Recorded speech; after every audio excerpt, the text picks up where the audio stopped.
Hey everybody, and welcome to the Voice Pollution Podcast. Welcome. This is your boy Sick Boy Opinion over here. And over here is Don Opaz. Don Opaz, yeah, that's right. How has your week been so far? It's like the last time, all the same. Yeah, that was a Berta quote, by the way. Yeah. Oh, what have you been up to these few days? Working. Mostly working.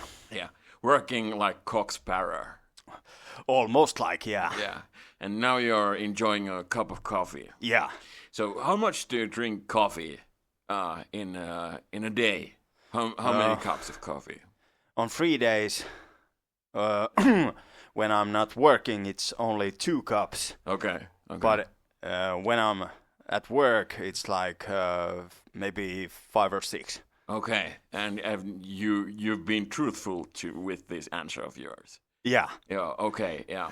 Well, I don't drink coffee At all? Yeah. No. But I drink even more toxic stuff. I drink some soda with sugar in it. Okay, but it's not at least energy drinks. No, I hate energy drinks, but I love soda. Yeah. And but this at this particular moment, I'm drinking Pepsi Max. Okay. It's supposed to be 0 sugar, but it's not good for you either. So. No. Yeah. Not by any means. Is Pepsi better than Coke? Yeah, I think so. I think so. Yeah, but I've been on a Cherry Coke binge lately, though. So, okay. But if I was to compare just regular Coke and regular Pepsi, I think Pepsi is better. Okay. Yeah, it's even more sugary, so the more sugar, the better, Yeah. That's how it goes. Yeah. We have some juicy topics for today too. Yeah, we got 2 topics. Yeah. Yeah, we're gonna go into the Great Britain this time. Yeah. With both of them. All the time, the way. Yeah. Yeah. And we're gonna talk about some of the Britpop bands. Yeah. Which I understand are very near and dear to you. Yeah, they are. And them and also Crunch Band, but yeah, those we don't talk about this time. No, not this time. We should talk about the Seattle grunge scene sometime. Maybe sometime, yeah. But what's your favorite Britpop band? I have to say, it still is Oasis. So it's Liam and Noel. Yeah. And we're going to talk about Liam and Noel today. Yeah. We're going to talk about Jarvis today. We're going to talk about Damon today. Maybe Brett Anderson. Yeah, Brett Anderson too. Not forgetting Brett Anderson this time. No. And also, we're going to talk about a dude who possibly maybe inspired all of these guys. Yeah, that's true. Yeah, like many decades before they even were in their father's nutsacks. Yeah, that's true. Yeah, we're gonna talk about David motherfucking Bowie. That's true. Yeah. The biggest, the best, the better than the rest. Yeah, and his different personas, and also we've cooked up a top 10 favorite Bowie joints lists. Yes, we have. Yeah. We're gonna go over through those, but first we're gonna talk about the Britpop stuff, and before that we're gonna talk about album of the week stuff. Yeah, so of course. So what is your album of the week this time? I have to say it's the Libertines. Okay. And their second album. Yeah. What is that called? The Libertines. Okay. So the Libertines is it's a band, right? Yeah. It's a British band. Yeah, to quote Jackie from that 70s show, it's a band, right? She asked that about Led Zeppelin. Okay. Are they a punk band, or do they play rock, or? I think they're like maybe punk rock, maybe more rock. Okay. So you've moved on to the softer stuff from the metal bands that were your previous album of the week. Yeah, that's true. Now it's been this kind of season. Okay. Yeah. I'm kind of in not in the same waters, but mine is I haven't picked a rap album in a few weeks. Okay. as of now, and I'm not gonna pick one now either. This time either. Yeah, I should because I have listening to a lot of rap, obviously. Yeah. But I think this has been, you know, like when it comes to being inspiring. Okay. I am working on a rap album, but I think this has been more inspiring to me than the hip hop records. Okay. Yeah, and my pick for the week is "We're Only In for the Money" by Frank Zappa and the Mothers. Ah. And did you know that Frank Zappa's Fillmore East 1979 and John Lennon's John Lennon. John Lennon sometime in New York City that has some of it has a studio side and a live side. Okay.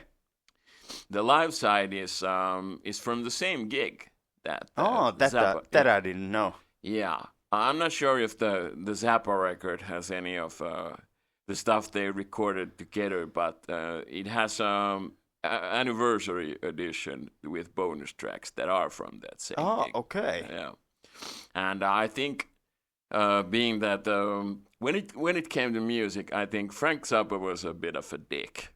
You know. Yeah, I read that somewhere. Yeah, and he wasn't pleased with how the songs on the Lennon album came out. He thought he wasn't front and center, so he decided to his version. He was much more prominent in you know. And so it's fine. But this Mother's record, that I've been listening to, it's from 1968. Okay. Yeah, and it's still the more psychedelic stuff. Although it's kind of like it has an anti-hippie message on it. Okay, well, which is kind of surprised when you think about the year or time. Yeah, then again, it's not because the Summer of Love, the hippie movement, it was at its peak at the time. Yeah, that's true. Yeah, and Frank Zappa, being very anti-drug and anti peace and love. Yeah, he was against all that. So this record is very, very much in the line of making fun of those hippie punks, you know. Yeah, his only drug, if I remember correctly, was coffee, actually. Yeah, and he also demanded of his band members to not use any kind of drugs. Okay. Which I think they kind of did. Anyway. As a secret, because it's very trippy stuff, so I think it requires some sort of drug using. Yeah, but good picks anyway this time. Yeah, that's true. Both of us. Yeah. Okay. So, would you like to lead the way on this Britpop topic? Because I gotta confess something here. I'm not much of an expert on this topic. I don't know much about this stuff. I have to admit that also that maybe I know the bands better and their music, but than this movement. But let's try. Yeah, I'm just gonna make some snarky comments in between, and that's the only input you're gonna get out of me from this subject. Okay. Okay, Britpop. It was this British music and cultural movement that emerged in the 90s. And it was seen as a reaction against the darker lyrical themes and soundscapes of the grunge. Okay. Yeah. And there's been said that the leading bands were like Oasis, Blur, Suede, and Oasis. Okay, can I just say something here? Yeah. No, I've got nothing. So let's move on. Yeah, let's do it. Okay. And the leading bands shared influences from the 60s British pop, 70s glam and punk rock, and 80s indie pop. Okay. And when you listen them, those bands, you can notice this. Yeah. I think so. Were they fans of The Who? Some of them, yeah. Yeah, I could see some similarities between those. Yeah, Yeah. but it depended on the band which were there. Yeah. Like everyone knows that Oasis love Beatles. Yeah, you could see it in Liam too. Yeah. Although I think Liam himself considered he invented the whole genre. Of course. Yeah. And it is considered that its popularity lasted from 93 to 97. Yeah, it wasn't that long. No. It felt like forever, but Yeah, and the bands that came after 97 yeah. is usually labeled as a aftermath of British pop. Okay, yeah. They're not considered the top of this Yeah, exactly. time, Yeah. like the Verve or Yeah. other. Although the Verve kind of sucks, to be honest. Okay. Yeah. But it does kind of suck, butthead. Yeah, okay. I've known to like them. Yeah, I bought a Verve album sometimes. It just I'm not a fan of Oasis either, or Pulp, or Oasis is fine. It's Blur too, and the Verve stuff wasn't. I remember when Toni Virtanen from Apolanta, he was such a big fan of the Verve. Okay. And he just kept like citing it as an influence on his own. When they made the album Plastic. Yeah. Plastic, as they say in Finnish. Yeah, he told everybody that it was very much influenced by the Verve. Okay. In Finland. And I watched some of live stuff from the year 1998. Yeah. The Verve's gig in it was in Vigan. Okay. And I think the band is from there. Yeah. But I don't find anywhere this live DVD or. It's lost media by now. Yeah, so I have to just to watch it on YouTube. So it's on YouTube. Yeah. Okay. Yeah. All right. Yeah. But back to the topic. Yeah. So stylistically, Britpop bands used catchy hooks and lyrics that were relevant to young British people of their own generation. Yeah, I can kind of agree on that because I remember all of the Britpop stuff was on heavy rotation on MTV. Yeah. And when you heard a song, for example, Don't Look Back in Anger, it's just, it's stuck in your head for a long time after you hear it because it's so catchy. That's true. And Wonderwall too, which was there like the first. And I think the Blur kind of used that same kind of pattern in their songs because they came out with Charmless Man and what's that one song called? Girls and Boys. And the Girls and Boys, it's painfully catchy. Like it never leaves your head. It is. Yeah. Girls who like boys.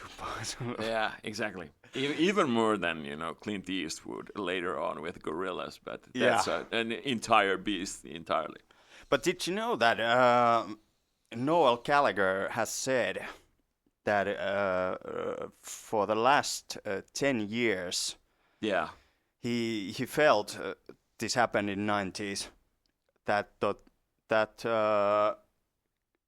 Kurt Cobain was the only grunge artist that he respected. So, and he's thought that Cobain could have written Wonderwall. Yeah, he could have, but he didn't. He would have. He did. No, I meant that he never would have, because it would have been entirely against everything that he stood for. I think Buzz Osborne could have easily written Wonderwall too, but I'm not sure. Noel was just being ignorant. Yeah. And Jerry Cantrell and Lane Staley, both they could have written a song better than Wonderwall, so Noel can go fuck himself. Yeah. But did you also know that Damon Albarn summed up the Britpop attitude in 1993 by saying, when they were asked that if Blur were an anti-grunge band, Yeah. he said, well, if punk was about getting rid of hippies, then I'm getting rid of grunge. Okay. I know something about Damon. For example, he loves himself some old British two-tone ska, for example. Yeah. And he loves George Clinton, and he loves old soul and some funk and of course hip hop. So Yeah. I'm not exactly like surprised that he wasn't a fan of grunge. It's like completely different from his taste of music. It is, yeah. Yeah. I think a lot of bands in the 90s were beefing. For example, like Metallica had a beef with grunge bands too. Oh, that I don't remember. Yeah, they joked about Kurt Cobain's suicide. Oh, just like that I remember, yeah. Just like a few... it wasn't a long time after it happened. Yeah. And there was a feud between grunge bands and thrash metal bands. Okay. Because they thought, the thrash metal dudes, they thought that the grunge guys, they can't play. And, you know, exactly the same thing that happened with prog rock and punk rock. Oh, that's true, yeah. The proggy types, they thought that the punk rockers, they don't have any talent. And in the 90s, it was more common to, like, you know, run your mouth in interviews about other bands. It was, yeah. Yeah, it's all ass-kissing today. Yeah, today it's almost like just hugs and kisses. Yeah, and you know, the danger is gone from the music industry. You don't know the word even. Yeah, just bring back the fucking trash talking. Yeah. You know? Yeah, and bring some interesting stuff to the scene. Yeah, not just rap beefs, but other beefs too. Yeah. And even inside, you know, the Britpop scene, there was some feuds going on. Yeah, but there were quite how you say, not heavy. Yeah, it was heavy stuff. But it was just, you know, it's just running your mouth. But it was entertaining nonetheless. Yeah, and I think the most known battle was this Blur versus Oasis. Yeah. When they compared that which one would sell more. But you know, like Liam Gallagher is kind of like a Roger Waters of his generation. He just keeps burning all the bridges left and right and center and back, and you know. But he cannot get on with anybody. He's like Varg. Yeah, but nowadays he is. Yeah, and even Varg's gone a little bit softer nowadays. So I guess even if you're like a musician with a lot of urine in your head, you can kind of like grow up as a person. Maybe aging softens every person. Yeah, becoming a father too. Yeah, maybe. But that happened with Bark too, with some delay. So so there's hope for him and Liam too. That's true. Yeah, I just hope that, just the same way that I hope that Bam can find some reconciliation with his parents. I hope, you know, Liam and Noel will shake hands before someone, you know. They have it actually. Okay, so they're in good terms now. Yeah, Oasis made a comeback today, this year. Yeah, because it's funny when we talk about bands beefing, but when we're talking about, you know, inside the band, there's some members beefing. That's just petty, you know. That's true, yeah. And they were still active. They were still playing, which makes makes it even more funnier. Yeah, it was actually a gig in France that. What a bunch of twats. That's true, yeah. But nowadays they're touring all over the world. Yeah, good for them. Yeah. I'm not. Yeah. I'm sitting in your living room making a podcast that no one listens to. That's me too. And what's disappointing me is that I live in this small country, and I know that they are not coming here to play. Yeah. because, well, Have they- the Britpop bands played in Finland a lot? yeah, others than Oasis, yeah. Okay. Blur has been here and Blur has been. Suede is coming next March, okay. and Pulp was. It was either this summer or last summer. Okay. Yeah. Okay. But Oasis comes only near, maybe in Sweden. Yeah. It must be painful for you that they come to Sweden, so it's close yet so far. Yeah, it's speculating that they're next summer they are maybe playing in Stockholm. Okay. And I'm still thinking that should I bought a ticket, but I don't think I ever gonna make it to that. It would be mad expensive though. It would be, yeah. Yeah, just to travel, hotel, foods. It's not impossible, but it requires a lot of bread. That's true, and that's why I think I'm not gonna go there, but yeah, but it could be like a once in a lifetime sort of possibility. It would be, but going all by myself, yeah, it's difficult. Yeah. I would kind of like give up on it too. Yeah, but it's not. Maybe they will come to their senses, air quotes, and come to Finland some year. Yeah, last time they were here, it was year 2000. Oh, okay. And of course, not surprisingly, Noel and Liam was fighting at the time. Yeah.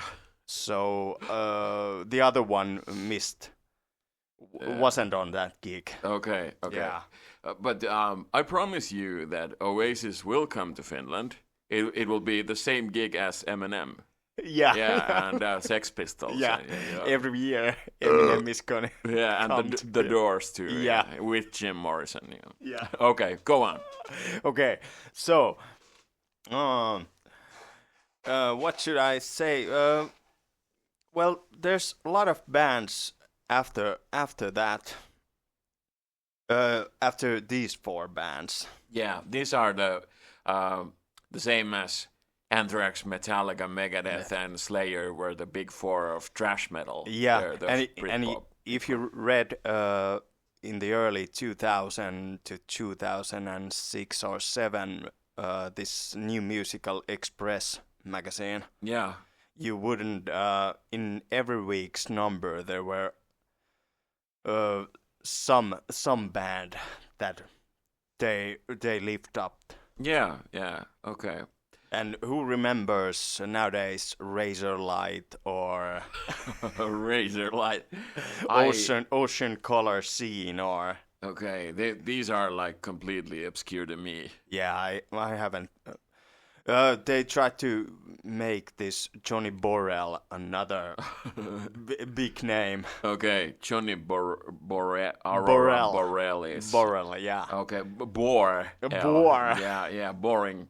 Mr. Boring, as Ian Bernardo called Simon Cowell. Yeah. Get Mr. Boring out of here.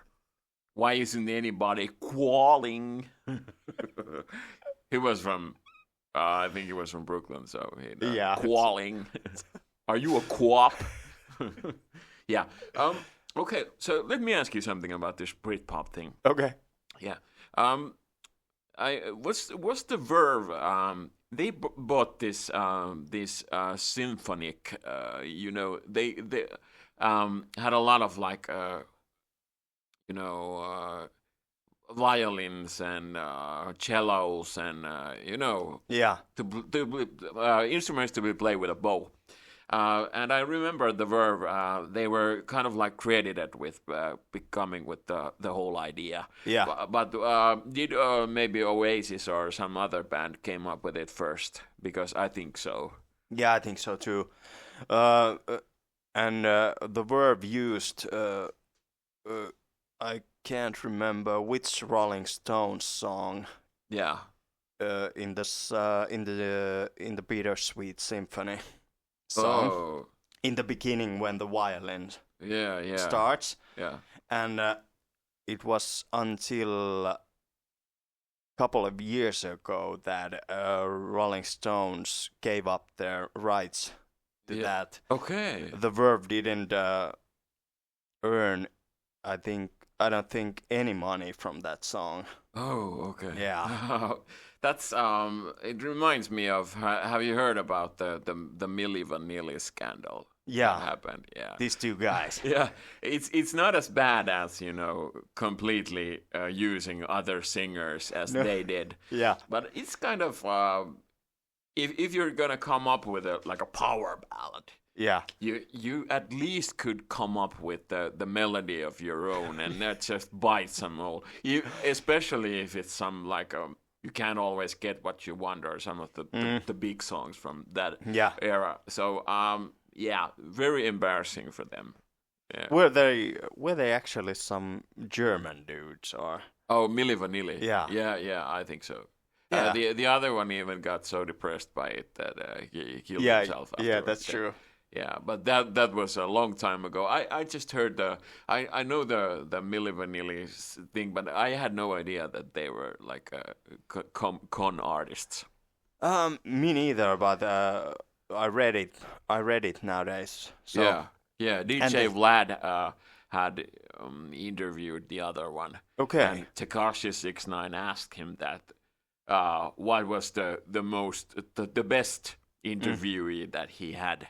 And he named the Milli Vanilli guy, but that's a very DJ Vlad thing to say. So they even won a couple of Grammys, by the way. Yeah, and they had to give them back. When the scam exposed. Yeah, funny ass shit though. Yeah. Okay. Maybe we should buy some Milli Vanilli records. Or maybe we should roast them on every episode of the Voice Pollution podcast. From this on. Yeah. That's true. The same as we do with Jared Leto and John Lennon stuff. Do you like Beatles music? Yeah, I don't like Beatles. I hate them. But yeah, I guess you could, you kind of could make the claim that you can hear the Beatles' influence on Oasis. Yeah. But the thing is about their music, even though I'm not a big fan, I have the records. Yeah. And I have listened to them a few times. And the thing about, I think, that makes them the most popular Britpop band is that they have a very original sound. And when it comes to songwriting, lyrics, and composing songs, they're in a league of their own. And that's why, even though I'm such a huge Gorillaz fan, but I'm not when it comes to Blur, I'm not that big of a fanatic. And I think there's the huge difference and between where they shouldn't have been feuding at all as bands, because Oasis was always going to be the bigger band and better band too. Yeah, that's true. And it's just the songs that have received the most airplay. Those are the ones that everybody has heard, but even if you listen to the record, there's not much filler songs on there. No, that's true, actually. Yeah, that's my opinion on them, at least. But I think I could at least recommend the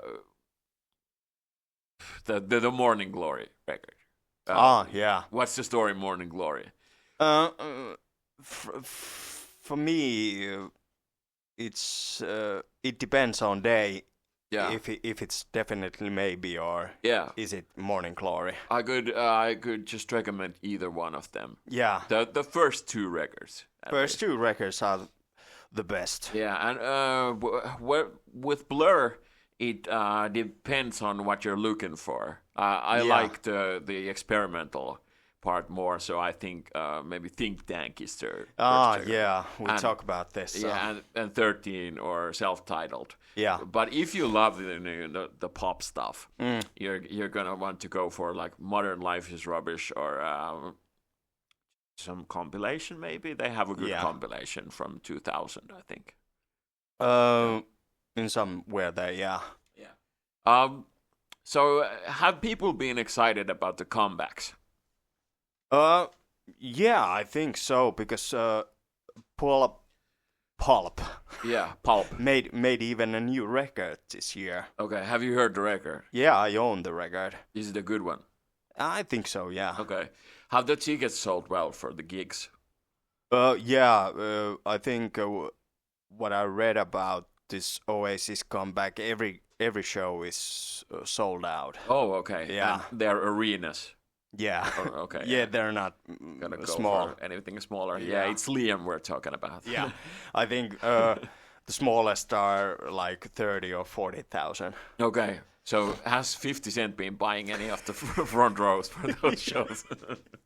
I First know. 5 rows. Yeah. Well, well, Liam can be just glad that he didn't beef with 50 Cent. That's true. Yeah. he would have been something savage. So every seat is sold. Yeah. So which one of the bands are still active nowadays? The comebacks and just overall. Well, let me think about. Well, Blur has been. They made 2023 the last comeback. Yeah, and they have an album from 2015 too called the Great Grand Whip. Giant Whip. Yeah, maybe. something And like that. It's a fun record. It reminds me of the olden days, and they're not going for the gorilla sound on that album. No, they aren't. Yeah. So if you're just looking for just to hear Blur or Damon playing the Blur sound, you're gonna be very pleased with the. It's called Giant Whip, I think. I think so too. Yeah. Yeah, and it was just a few years ago. It was released on vinyl too. Okay. Yeah, but they haven't. From that year on, they haven't been active. Okay. But for example, Suede is touring all the time. Yeah. And they made this year another record. I think Suede has the biggest discography of them all. They have the most albums. Yeah, that's true. Of course, Oasis, Pulp. Yeah. Which we also already mentioned. Old Jarvis is still going on. Yeah. Yeah. Come on, people. That's true. Yeah. The Verve hasn't made any comeback, but Richard Ashcroft has been this warm-up artist for many Oasis gigs. So not Richard Attenborough. No. Okay, I would have been gone to see him though. Yeah, because I think he turned this year, or is he gonna turn 100? Oh, actually. sure. Yeah. Sir Richard, yeah. Sir Richard, yeah. From the nature documentaries. Yeah. He have been watching a lot of zebras being mauled to death by tigers. So. That's true. So he's seen it all. Yeah. And the bands that you're most excited about are, of course, Oasis, and which other ones? I think it's Pulp. Okay. Yeah. Okay. I like the Jarvis Cocker lyrics and the melodic songs. So if you had to improvise on the spot, what are the best top 3 Britpop records of all time? Not just the recent ones, but overall. I think it's it's either Definitely Maybe or Morning Glory, number 1. Yeah. Then it's Pulp's A Different Class. Yeah. The second, and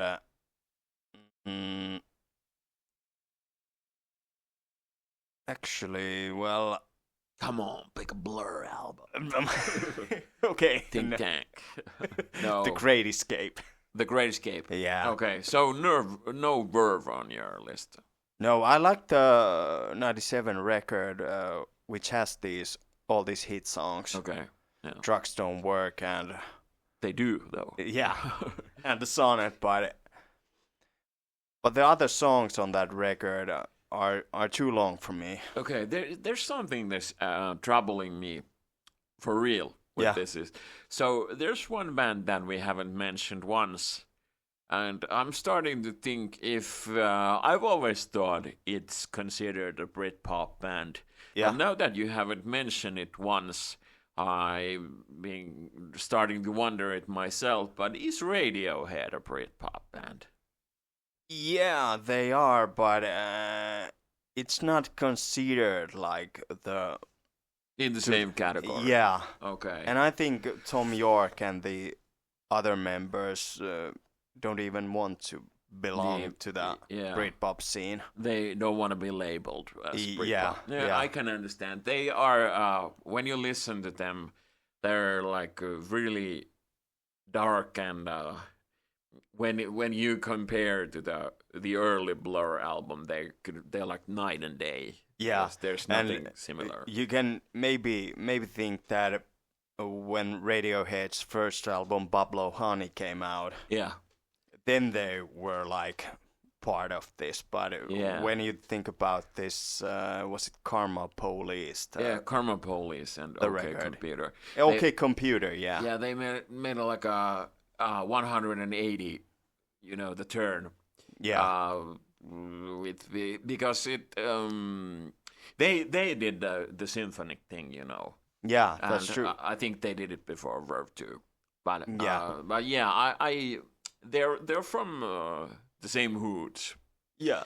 But I wouldn't put them in the same category either. No, and I think it's because the music style. Yeah. On that OK Computer album, for example. Yeah, I think for me personally, I would actually rather listen to something like Radiohead. Okay. Or it reminds me more of the the later Blur albums. Yeah. Because of the experimental nature of the music. Yeah, that's true. They're not like catchy pop songs at all. They're like the complete opposite of that. In the past years, I've tried to take a hold on this OK Computer because in the early 2000s when I read this British or other music magazines, it was always listed one of the top records of all time. Yeah, there's just something also bothering me about the record because as it's like the biggest influence on Frank Ocean, I've been trying to get on the same page, but I understand. Yeah, I have it at home and I've listened to it a couple of times. It just doesn't resonate with me as it should.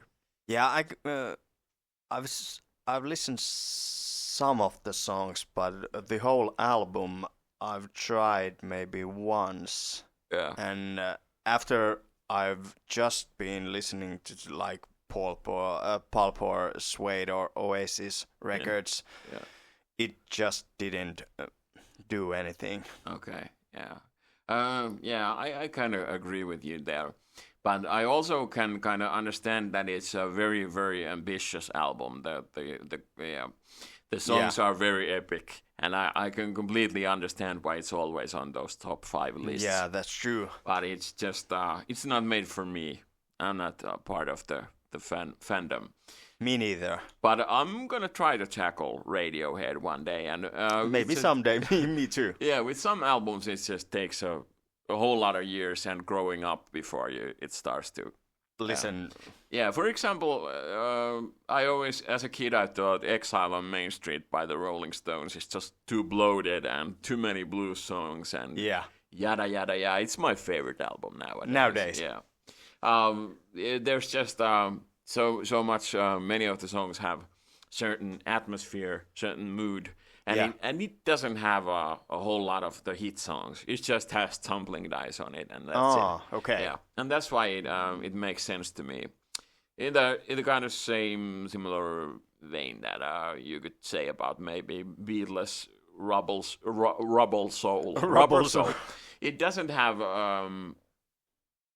Well, I think maybe the US version has Eleanor Rigby on it. Oh no, it's not. It's on Revolver. Okay. Well, it doesn't have the the smash hits. Yeah, I have to say that it's the least heard. It's the least record that I've listened from them.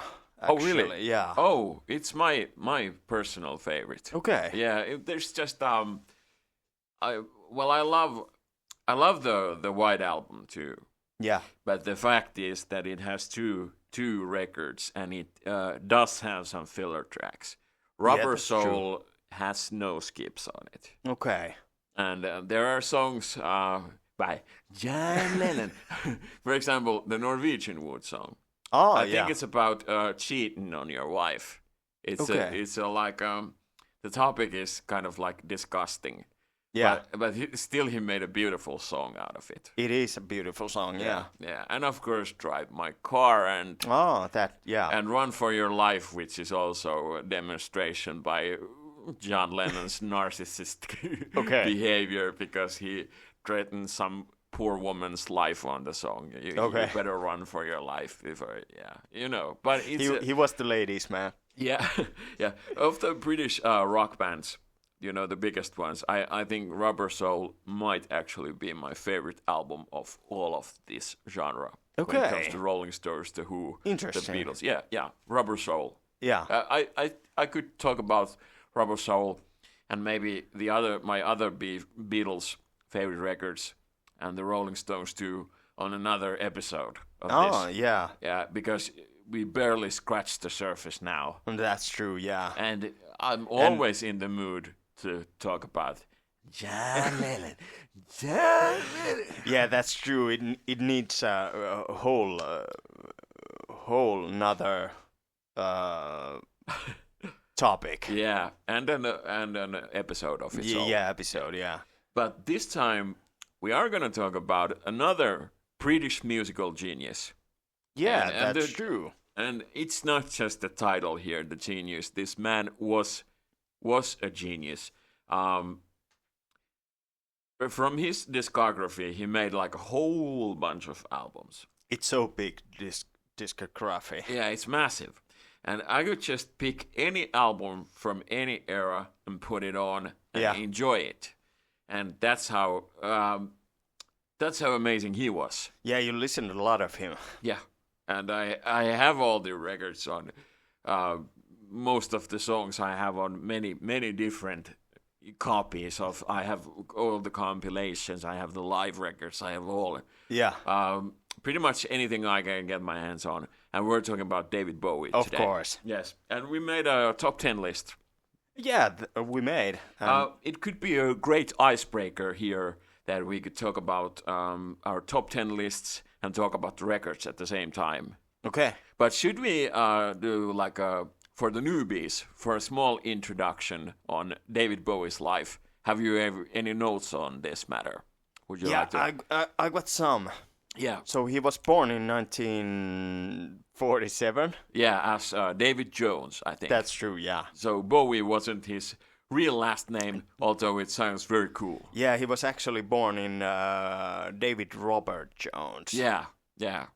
I for a while I thought my name could have been like Zurs Bowie or David Handel or something. Something like that. But I'm not gonna do it like the same way that you do. No. You're just pick someone and put your own name on there. That's true, but that never leads to anything. Yeah, but you have a lot of projects going on.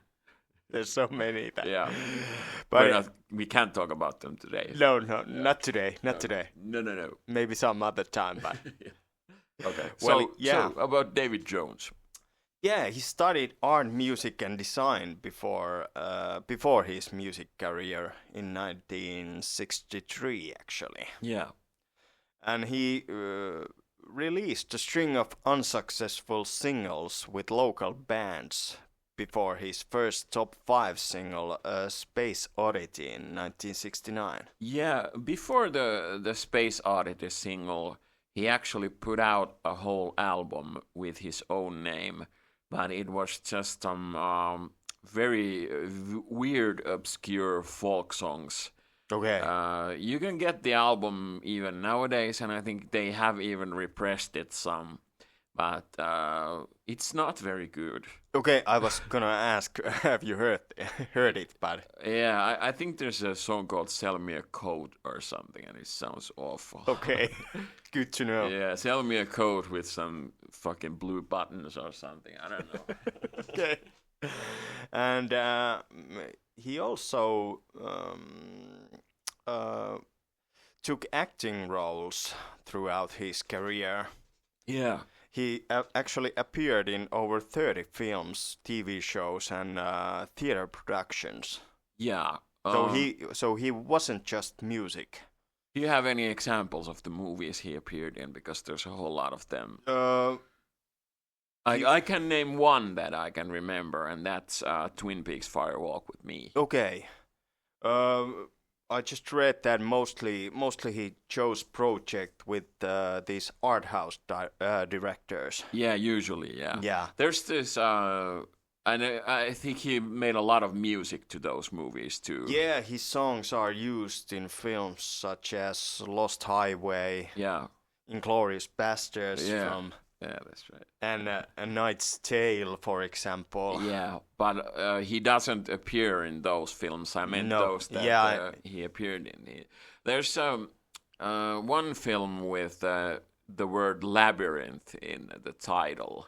Okay. Where he acted himself, and I think he made some soundtrack compositions on them. I'm just gonna Google them, so you go on, and I'll be wiser in a few minutes.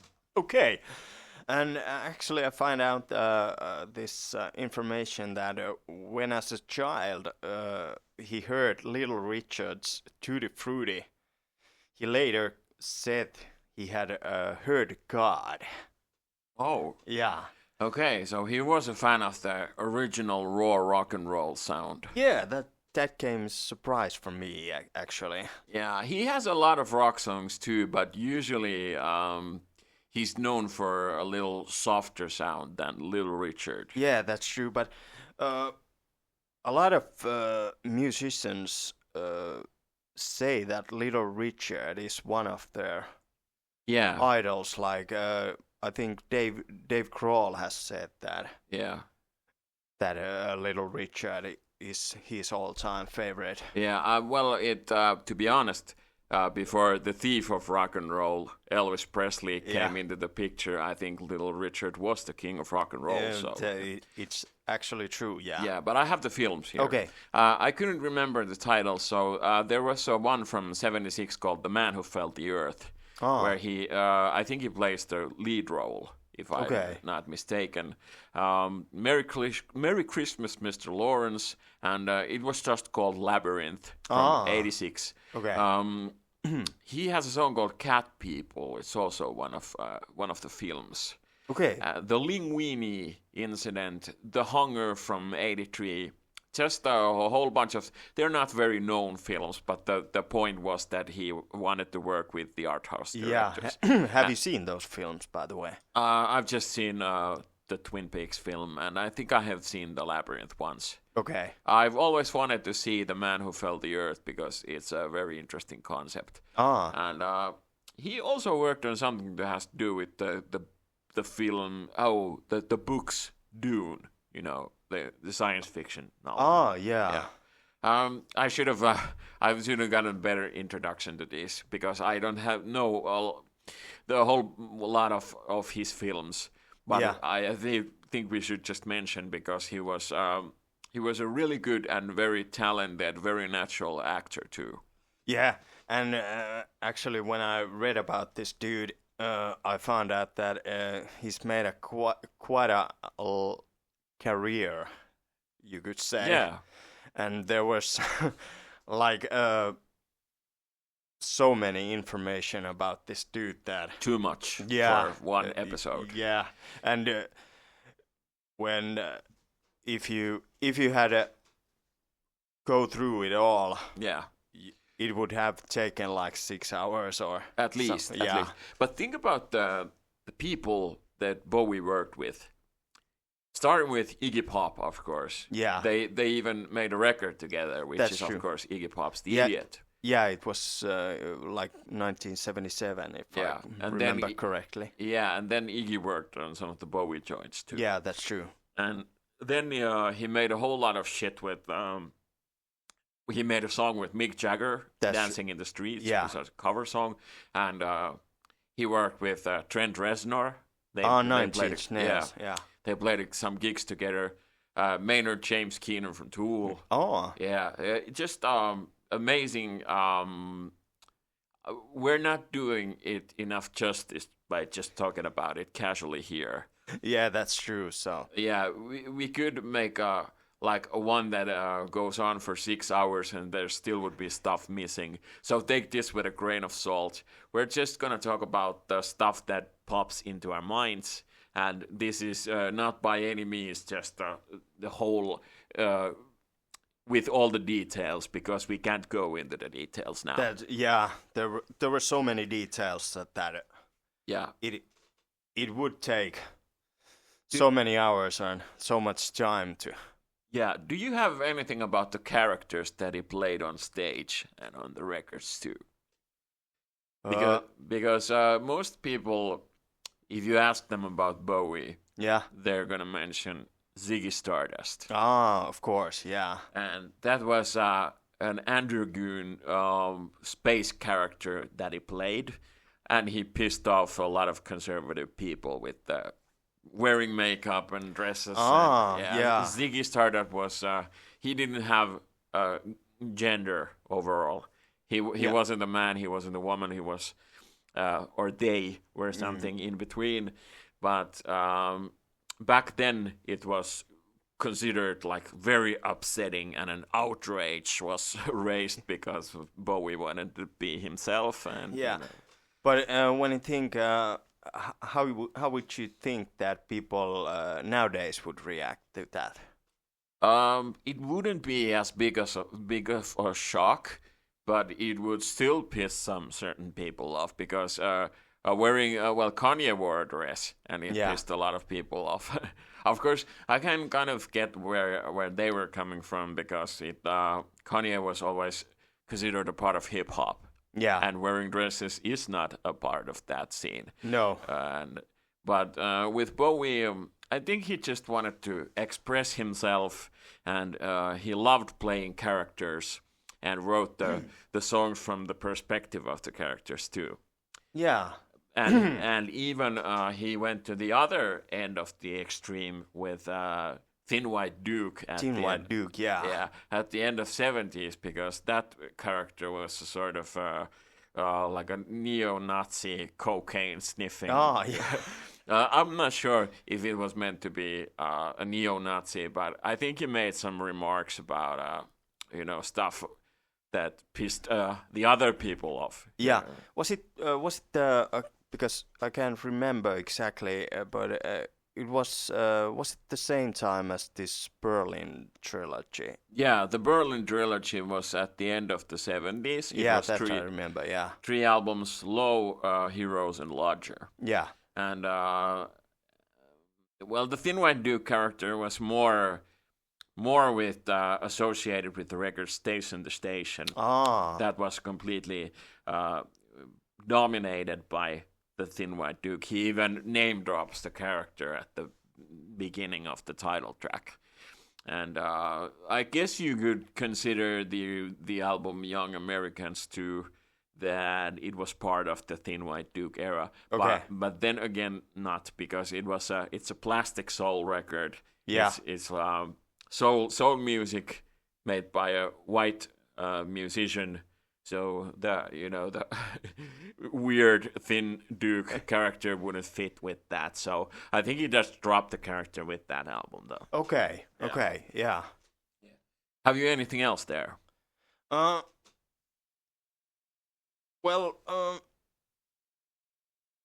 We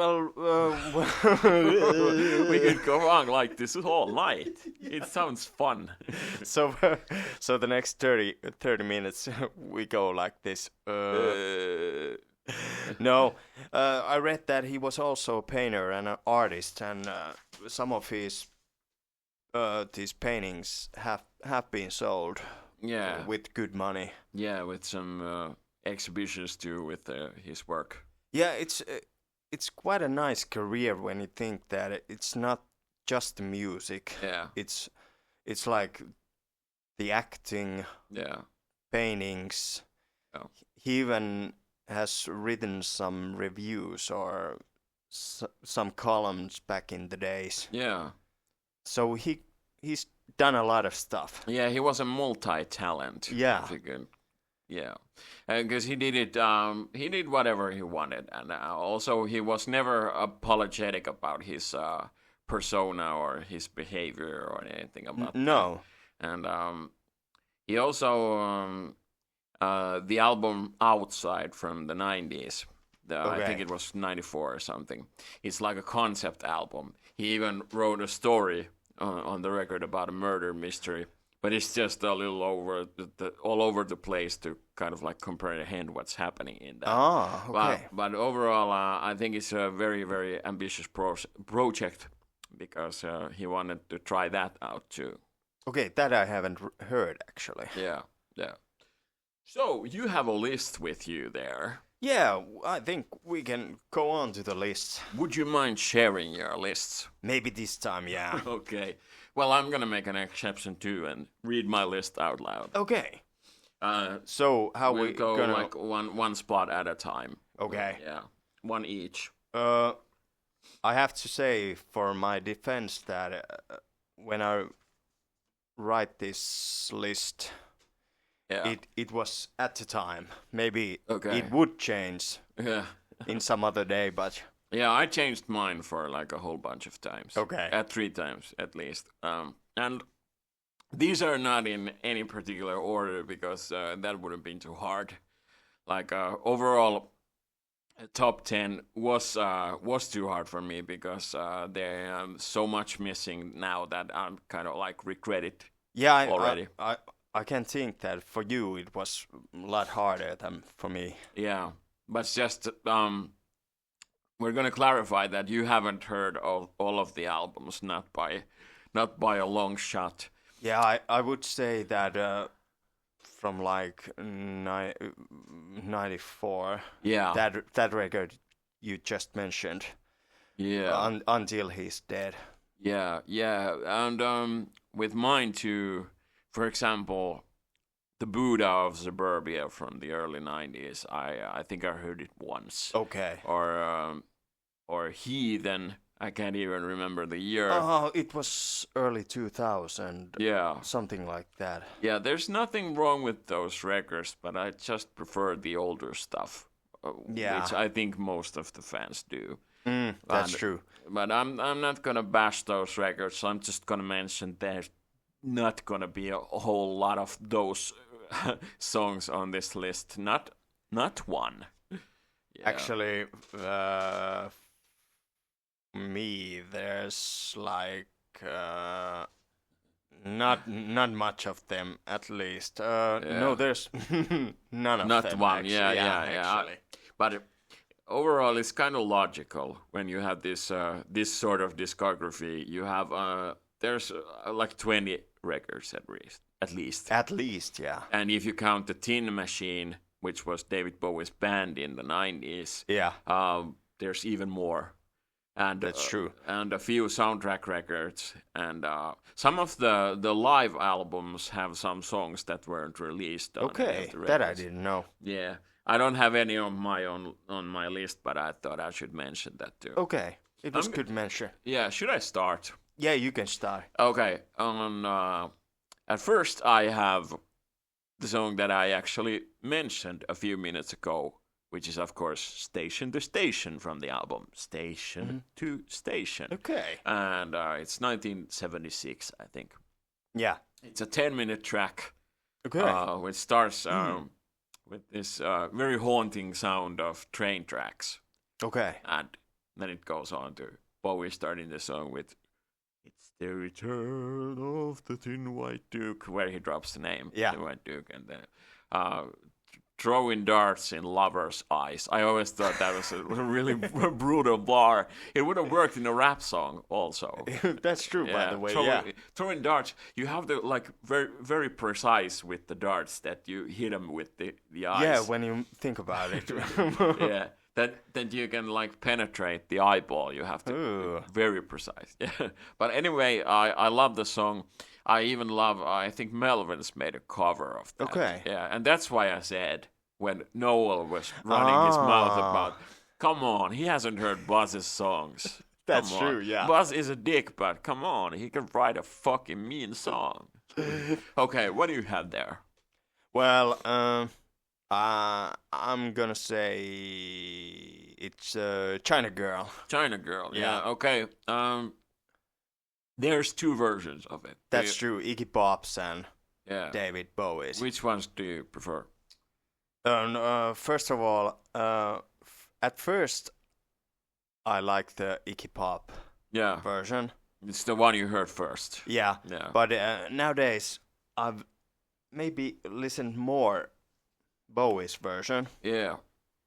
And I'm started to like it maybe a little more. Yeah, it's a little softer. That's true. Yeah. But I think it's better that way because it's supposed to be a love song. Yeah. Overall, the one thing that we didn't mention earlier was that Bowie and Iggy also made two different mixes of the album, Raw Power by Iggy and the Stooges. Yeah. And Iggy's, I don't think he did anything else other than just put the volume all the way up to the red. Yeah, I have to say the same. And I think David Bowie actually did some mixing with the record. Yeah, that's... So I'm just going to go out and say it. I think Bowie's mixing is a lot better. I have to say that too, yeah. Yeah, okay. So China Girl was your pick for the first one. Yeah. Okay. Mine, I think this is going to be along with... there's three songs here that are kind of like easy to figure out. Okay. They're like obvious choices. Station to Station was one of those, and this is going to be another. It's Fame from Young Americans. Oh. And remember we watched the Lars von Trier movie just a few months ago, The House That Jack Built. Oh, And the song Fame keeps playing over and over. That's true. And I think David Bowie's estate gave him the okay to use that because he was already gone when they did the movie. Yeah. But my God, the song just fits so perfectly. That's true, by the way. Yeah. Yeah, it's a story about a very, very vain, self-centric, egotistic serial killer who thinks of his killings as works of art. Yeah. And the song Fame just fits. It's perfect for the movie. And nowadays, when I hear it on the album, I just think about the movie. Yeah, and Matt Dillon. And Lars von Trier too. Matt Dillon was great on that role. Yeah, I think it's his best role. Yeah. After Fuck the Tomb. Yeah, fuck the Tomb. Okay, but yeah, Fame. Okay. For me. I could say my next one would be Let's Dance. Okay. Yeah. I'm gonna spoil mine already. I also have Let's Dance on my list. Okay. I think it's gonna be the one and only that we picked the same song. Yeah, I was gonna say that. At least we got one song. Yeah. One same song. But Let's Dance is an amazing track. Yeah. Let's Dance. Yeah, exactly. Yeah. And the original, I think, is like 6 minutes long. Okay. Yeah, it's very, very catchy. It's from the same guy who wrote the Ziggy Stardust songs, and it's just very, very radio friendly. And it is, yeah. Yeah. But I love it, and I think on the album it's even longer. Okay. Yeah. Yeah, it's from the early 80s. Actually, I think 83 years. 83, yeah. Yeah, and it was the first music video from David Bowie that I saw. Oh, I think it was for me too. Yeah, he had this cool blonde hair on the video. I remember that. But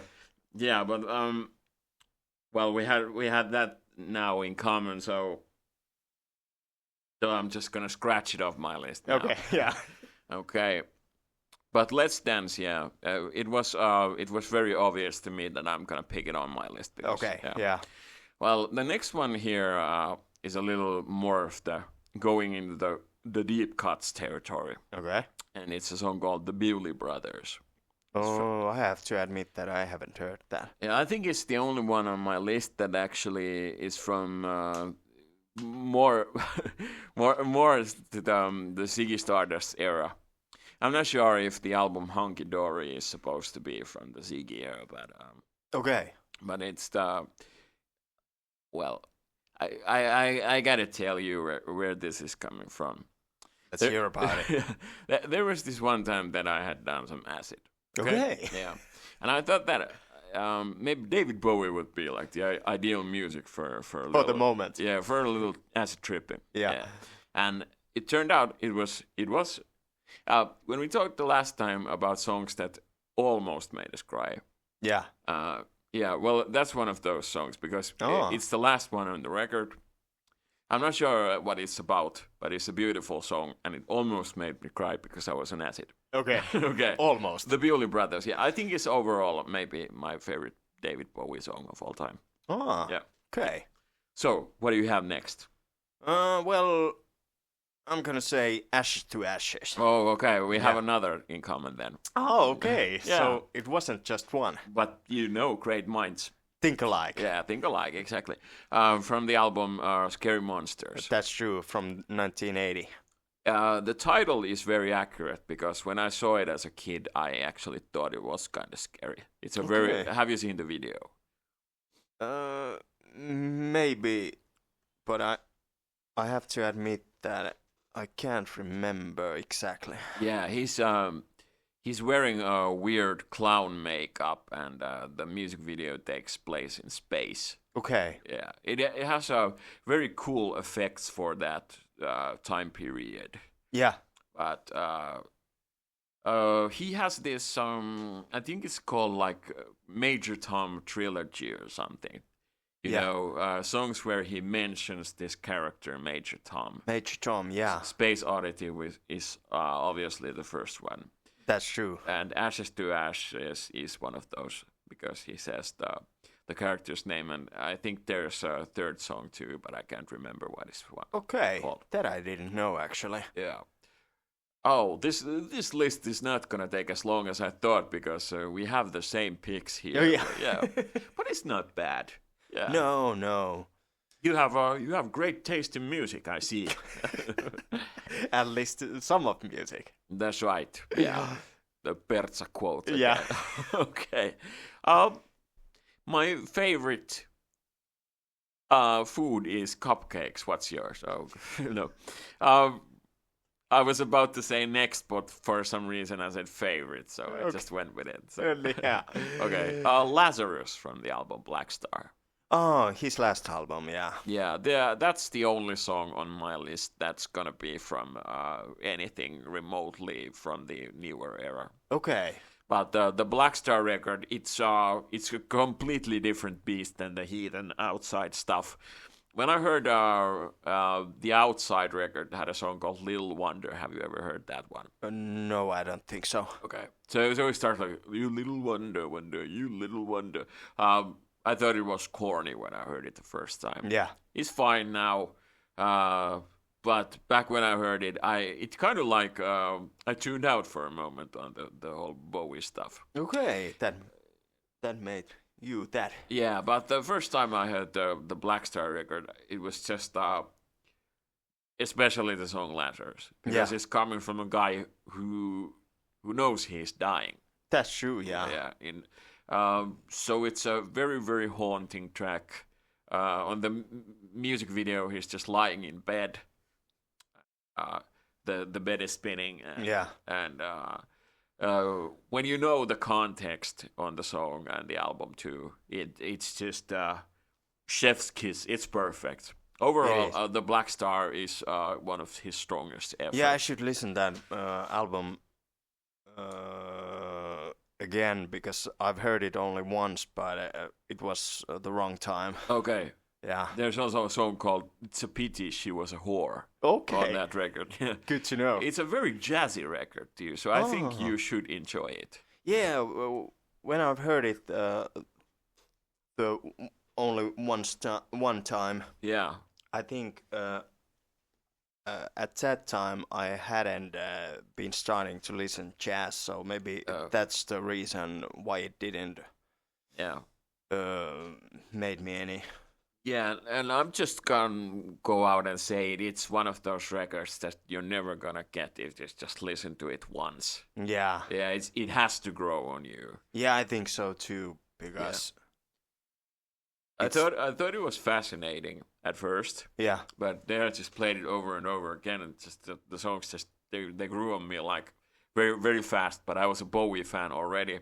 You're not that big of a Bowie fan, so it's gonna take some effort from you. But when it does, it's gonna reward you. I think so too. Yeah, and anyone else who's interested, I could recommend. Yeah, that's why I need to listen that. Yeah, I can lend it to you so you can. I have it like 3 times. Okay. I have 2 CDs and 1 vinyl, so I can give it to you. Yeah, I can take it on loan. Yeah. Okay. Okay. What do you have next? Ante, sorry. He started speaking Finnish again. Yeah. So I think it should be like a mark to stop recording, but we're gonna go out with the list now. Yeah, let's go. Yeah. Let's go through it. Maybe I pick Rebel. Rebel. Yeah, Yeah. it's from the album Diamond Dogs. That's true. Yeah. I think Diamond Dogs was one of those Ziggy records because I remember it has the album art of Bowie. He's a man dog, half That's a man, true. half Yeah, a dog. yeah. But I think he has the Ziggy makeup, and it's a concept album. Yeah. Kind of similar to the Outside one. Okay. But this, I think it was about this post-apocalyptic. It's a very, very difficult word to pronounce. Post-apocalyptic world. Now I got it right. Yeah. Where everything is like different and it's from the future. You know? Okay. Yeah. Yeah. And Rebel. It's a fun song and it's a great song, but I always thought it kind of didn't fit with the rest of the album. Okay. Yeah, but it is one of the. Yeah, it's been a long time since I heard the whole album actually, but. Yeah, if I was to make like a top 30 list, I would have put Rebel on it too. Yeah.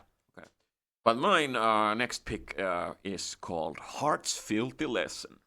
Okay. And yeah, it's one of the Outside songs, the murder mystery record. Okay. Yeah, I was gonna ask. Yeah, and most of the people who are into movies might also recognize the song. Okay. From a certain little film called Seven. Oh. With was Brad Pitt. Brad Pitt and Kevin Spacey. Yeah. Morgan Freeman, Gwyneth Paltrow. And the song plays on the end credits. Ah, okay. The end credits are they come in like backwards. Okay. And the song, it's very different from something say like Let's Dance. It's completely different. It's a very disturbing song. So it fits with the mood of the film. Yeah, I've seen the movie, but it's been a long time since. Yeah. So it's just I think it's a perfect movie. The ending is perfect, and I think Heart's Filthy Lesson playing in the end credits just it gives it the certain edge to it. Yeah, I could imagine that. Yeah. Yeah. There's also back from that time period there was this habit of making remixes. Yeah. I remember hearing a remix of Heart's Filthy Lesson. I'm not sure if it was even made by Bowie himself. Okay. But it also kind of stuck with me. Oh. Because I was used to hearing songs like China Girl and Let's Dance. Of course. Those cheerful stuff, you know. That's true, yeah. And then I heard this awful at first. At first, I thought it was fucking awful. Then I realized it's a David Bowie song. Okay. And it's one of the most disturbing ones that I ever heard. And I was very young because this was at that time, the late 90s. So, oh, yeah. Okay. But anyways, you're up next. Okay, let's move on. So maybe I pick Life on Mars. Life on Mars. Yeah. Okay, that's a Ziggy song too. That's true. Yeah. Mine are the most known songs. I think so. But yeah. So which Ziggy do you prefer? Ziggy Stardust or Ziggy Sabatka? I thought of this joke firsthand. I realized I had to use it at some point. I think the last one. Ziggy Sabatka. Yeah. Okay, yeah. Well, I prefer Nikki Sabatka. So, Okay. yeah, but it's a matter of taste. So. Yeah, but I don't think I even know those, but I choose them. Ziggy Sabatka is James Ransone's character in The Wire. Ah, okay. Yeah, okay. I'm not sure why he was called Ziggy, so he had I think he was Polish, but his name had nothing to do with Ziggy, so. Yeah, but the surname sounds. Yeah, it might be from that. Yeah. Okay. So my next choice is called Fantastic Voyage. On which album? It's from Lodger. Ah. And I think about the album Lodger many times and very often because I heard it when I was maybe 7 or 8 years old. Okay, so in the early 90s. Yeah, that happened in early 90s. Yeah. And the Lodger record is one of the Berlin trilogy albums. Yeah, that I remembered. It has a very, very weird album cover with David Bowie lying on his back on some bathroom tiles. Yeah. And his nose is, for some reason, it's like completely on his cheek. Like he's been like kicked to shit. Okay. So it's very, very weird stuff. As is overall the whole Berlin trilogy is very experimental. And the Lodger, while it doesn't contain any of instrumental tracks like Low and Heroes do, yeah. but the Lodger record, it has even the hit songs are very strange, like DJ, for example, which is it could have been like a commercial suicide. Okay, I know the record, but I don't think I've ever listened the whole album. Yeah. And the music videos are very weird too. Boys keep swinging and you know. Okay. Yeah. And but the Fantastic Voyage is a beautiful song and it starts the whole album. So okay. It's a great track. Thumbs up. Yeah. Okay, so I pick the next one, Genie. Okay. So it's Aladdin Sane album. Aladdin Sane, yeah. For some reason I couldn't remember, even though Aladdin Sane, I think it was the first Bowie album that I heard, because my mom had a copy of it. Okay. And still does, even though I've kind of claimed it to myself. So. Yeah, of course. Yeah. I could have picked any song from Aladdin Sane, and I have picked one. Okay, let's hear about it. Yeah, it's next on my list. Okay. And it's a song called Cracked Actor. Okay. Yeah, crack, baby, crack, and so on. And at first I thought of picking the title track, Aladdin Sane, which has this weird kind of like, he keeps pounding on the piano. Okay. He's not playing, he's just pounding on it. Yeah. And that's what I love the most about Bowie, is that he just did whatever he wanted. Yeah. Yeah, that's one of the great things about him. Yeah. And on the album cover, he's again got this the makeup and weird hair with the mullet and spikes and it's fun. And Aladdin Sane is it's a no skips album for me. Okay. It has a beautiful ending track called Lady Grinning Soul. Also. Okay. I could have picked just any song from that. Yeah, I think so too. Yeah. So what do you have next? I pick Suffragate City. Okay, so you have a lot of those Ziggy era songs. Yeah, actually. It's just most people prefer them, so it's so it's no logical. surprise. Yeah. In fact, to be honest, I'm not 100% on this, but I think my last pick is also from that era. Okay. So you might remember Nirvana playing a song from them as a cover. Yeah. From the Unplugged show. That's true. What's that album called?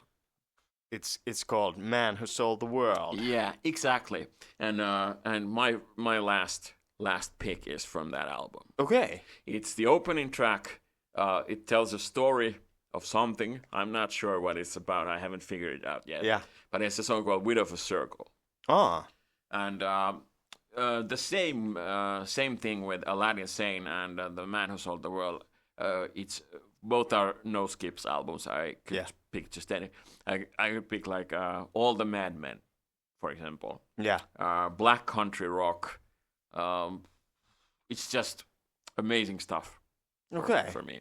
And I remember when I was a kid at I'm not sure if you could call it a mall, but you know, a store nearby called Anttila, which doesn't exist anymore. It's in fact the one in our hometown. That's true, yeah. They used to sell these Rico distributed Bowie tapes for 10 marks. Oh. Yeah, it's not bad. Before euros, yeah. Yeah, 10 marks is not bad for a tape. No, it's not, yeah. And they even had a few bonus tracks on them, so I still have those tapes. So The Man Who Sold the World was one of those, and The Lodger was also one of them. Okay. So I had like the Aladdin Sane vinyl, and then I had those tapes, and the ones that I didn't have as a kid were Station to Station and Young Americans. Okay. But it's kind of better that way because I wouldn't have probably understand those records at all. Yeah, it was better that way. Yeah, imagine me hearing like these soul tracks on 9 years old. I have to like, what the fuck is this? Yeah, I think that nowadays you wouldn't listen Bowie. Yeah. The song Young Americans was also featured on the end credits of another Lars von Trier movie, Dogville. Oh. Yeah. I think you could safely say that he's a Bowie fan. Yeah, you could definitely say that. And the Dogville film was released during Bowie's lifetime, so he certainly gave the okay to that. So that's true, yeah. Did you have some still left? Yeah, I would say from the same album that we just mentioned. Yeah, The Man. Yeah, The Man. Damn the man. And but I pick The Name song. Okay, so the Nirvana song. Yeah, Nirvana song. I remember my brother used to have this douchebag friend. Okay. Who would come and visit us. What was his name? Mika. Okay. And he was a heavy metal dude. Of course. Just like RJ. Yeah, just like RJ. He was into Metallica. Of course. Would you imagine? But then we spoke to him about The Man Who Sold the World. And then I remember someone asking, do you know whose song is it? Yeah. And he had no understanding of the concept of cover songs. Okay. So he thought the question was stupid. He was like, it's Nirvana. Of course. We told him it's Bowie's song. He instantly said, yeah, the song sucks. Okay. He was a fan before. Okay. Yeah. But when he found out the real, or the real writer, artist, behind artist. the song. Yeah, what a tool. But that's just how people were about it even in the 90s. Yeah, that's true. And when I first heard about the Unplugged in New York, I thought also, but then I quickly found out that it was a Bowie song. Yeah, and there's not a whole lot of originals on that gig either, because there's at least like 3 Meat Puppets songs. 3 Meat Puppets, yeah. Yeah. And Jesus Don't Want Me for a Sunbeam isn't either a Nirvana song. No, it was the Vaseline song. The Vaselines, yeah. So Mika can go fuck himself. Yeah, fuck you, Mika. Yeah, was that your list, by the way? Was everyone there? Did you say all of yours? Well, I had Ashes to Ashes and Let's Dance, but we went through them already. Okay. Well, I got 2, so okay. I say Heroes. Okay, yeah.